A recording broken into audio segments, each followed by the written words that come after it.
Good day. This is John Armwood on the Armwood Opinion channel here on YouTube.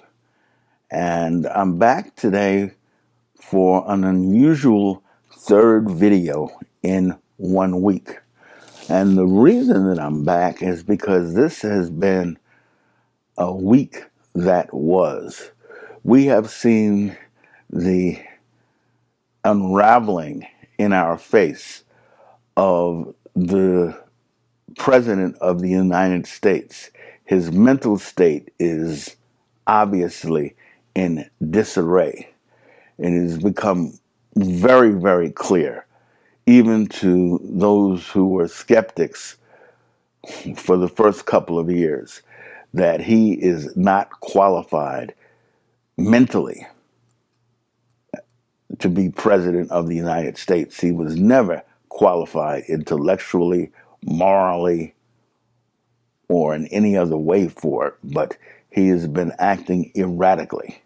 It started in the beginning of the week when he asked the Prime Minister of Israel to bar two American congresswomen from visiting Israel and going to the occupied West Bank, Ilhan Omar and Rashida Tlaib.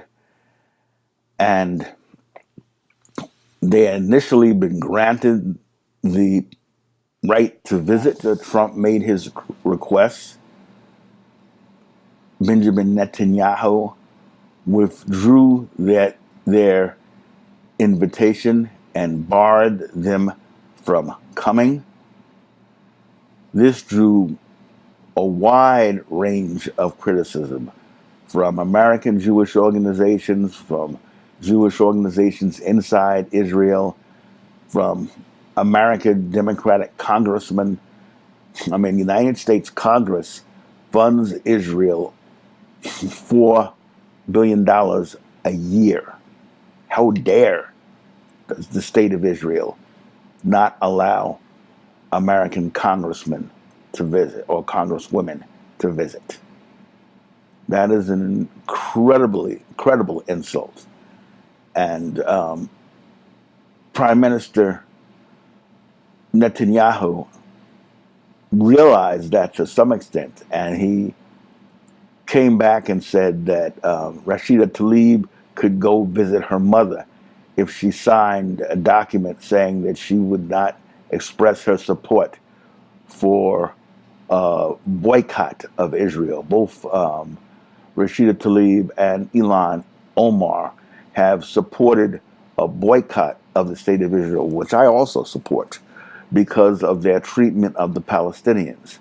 There is an apartheid system in South Africa where the Palestinians are locked down in the West Bank and in the Gaza Strip, and they have basically no human rights. It's very similar to the situation that was in South Africa before independence. And it's just horrendous. Within Israel proper, for Israelis who are of the Jewish faith or even Arab Israelis, Israel is a thriving democracy. But for those living in the occupied territory, it is an apartheid state. It's horrible, horrible conditions there. And so Rashida Tlaib and Ilhan Omar, congresswomen, wanted to see it.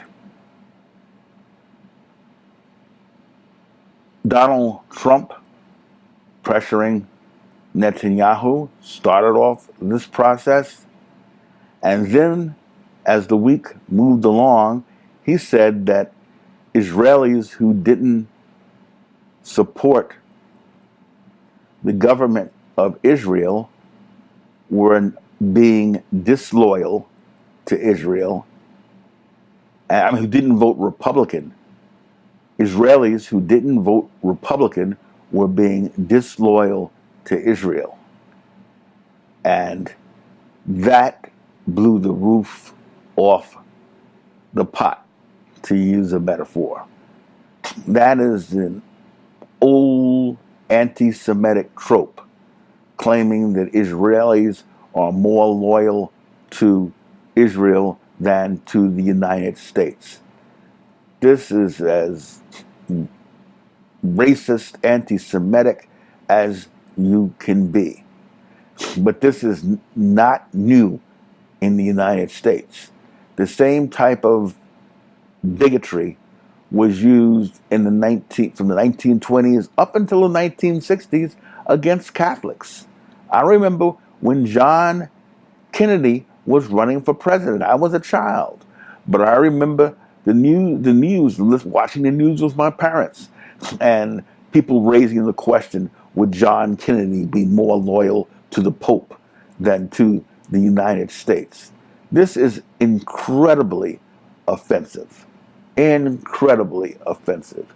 But this is the type of thing that, unfortunately, that we have to deal with here with Donald Trump in the year 2019, almost 2020.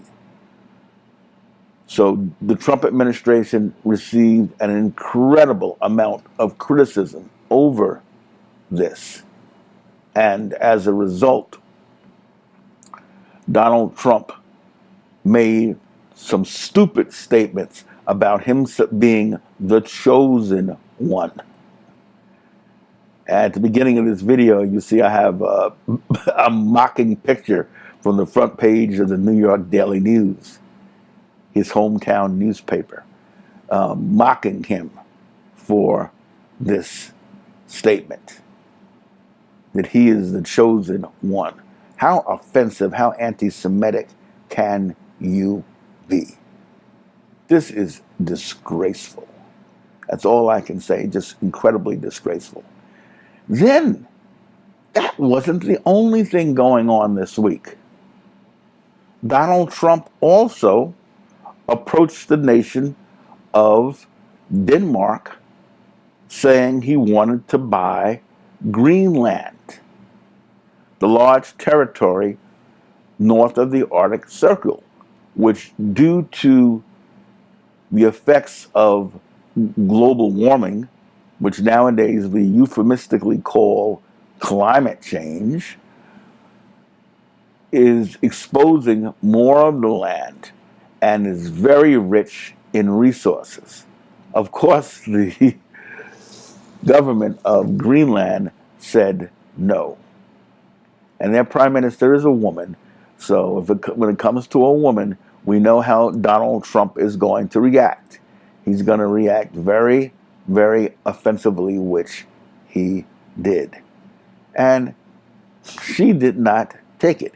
He called her rude and a bunch of other things. He made himself look like the fool that he quite often does. Then, as the weekend approached, we had Donald Trump scheduled to go to Europe for the G7 conference. And he called for Russia to be readmitted. Russia was kicked out of the G7 conference. It used to be G8 between 2014, 2000 and maybe 3 or 4, and 2014. Russia was kicked out because of its invasion of the Ukraine and its seizing of the Crimea. And, when Yeltsin was there, Russia looked like it was moving toward democracy.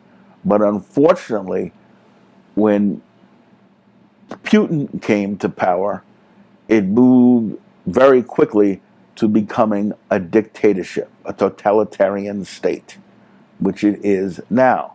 But Trump, for some strange reason, has been very cozy with them. And in fact, they helped him with his election. And he openly asked for their help and looking for emails of Hillary Clinton. Trump is a criminal. We know this. He and Netanyahu, in fact, share a long history of corruption in their own countries.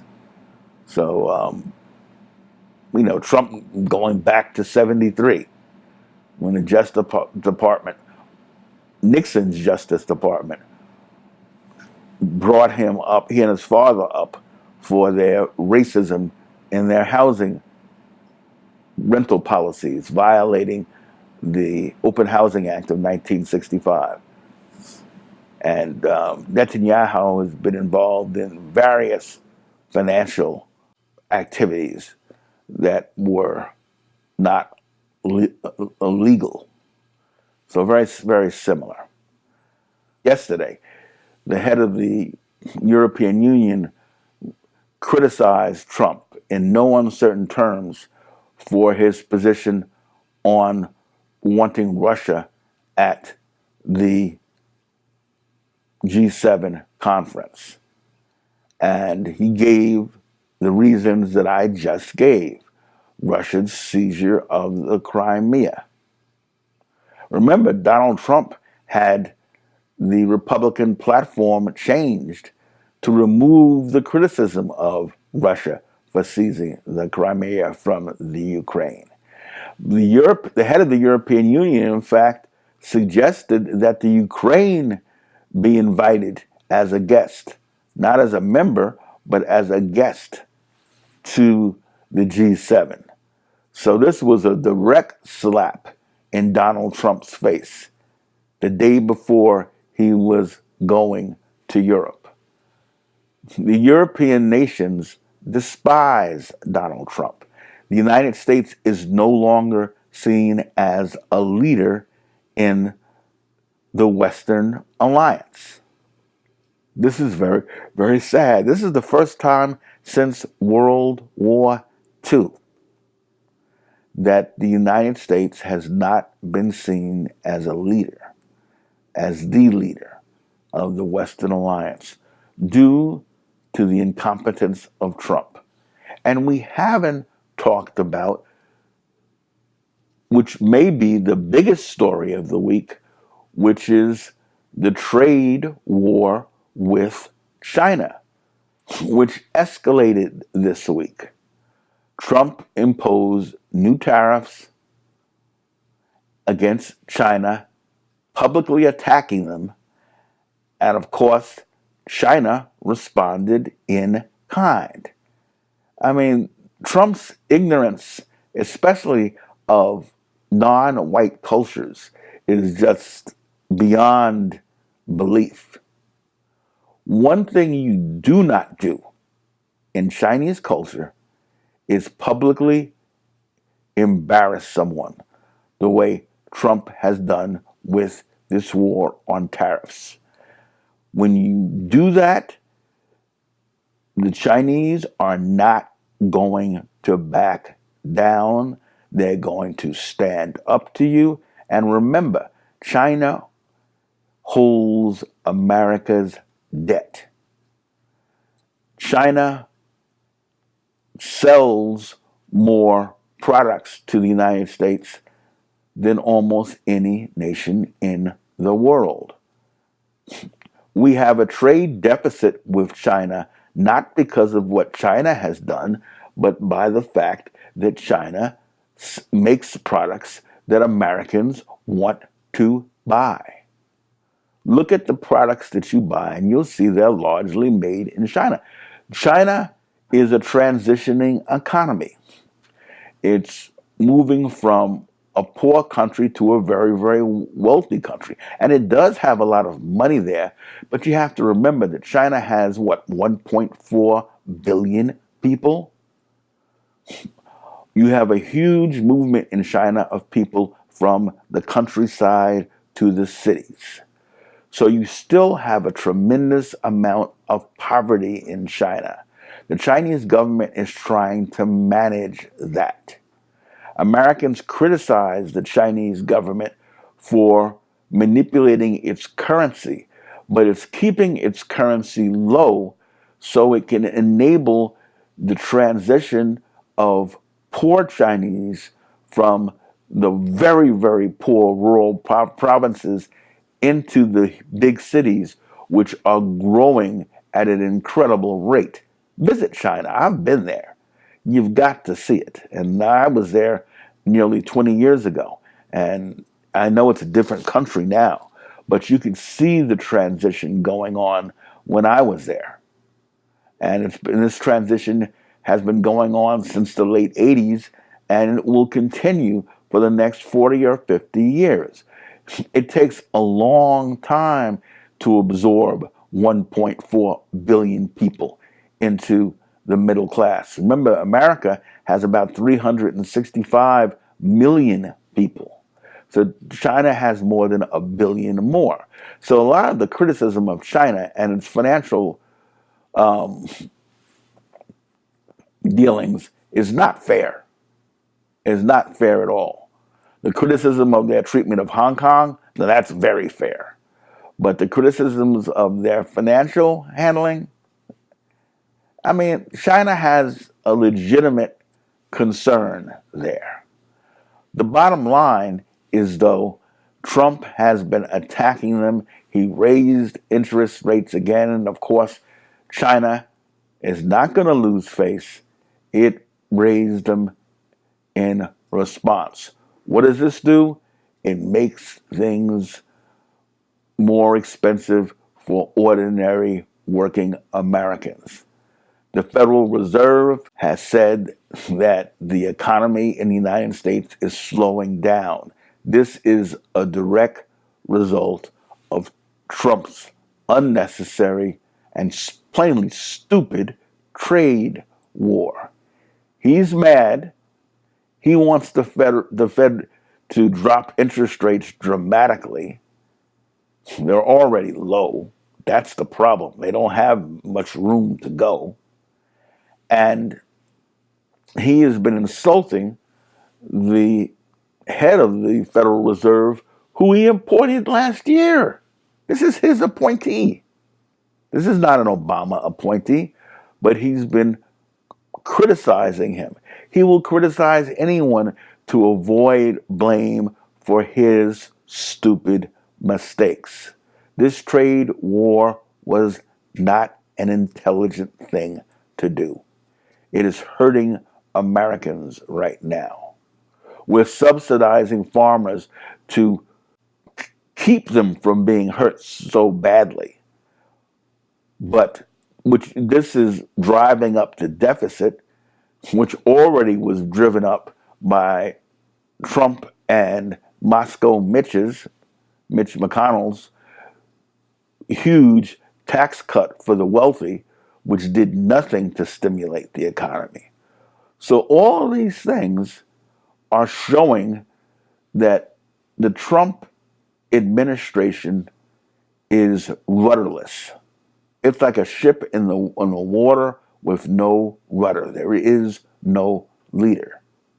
On PBS's This Week last night, a number of the correspondents said that they had spoken off the record with officials in the Trump administration who were deeply concerned about the mental state and stability of Donald Trump.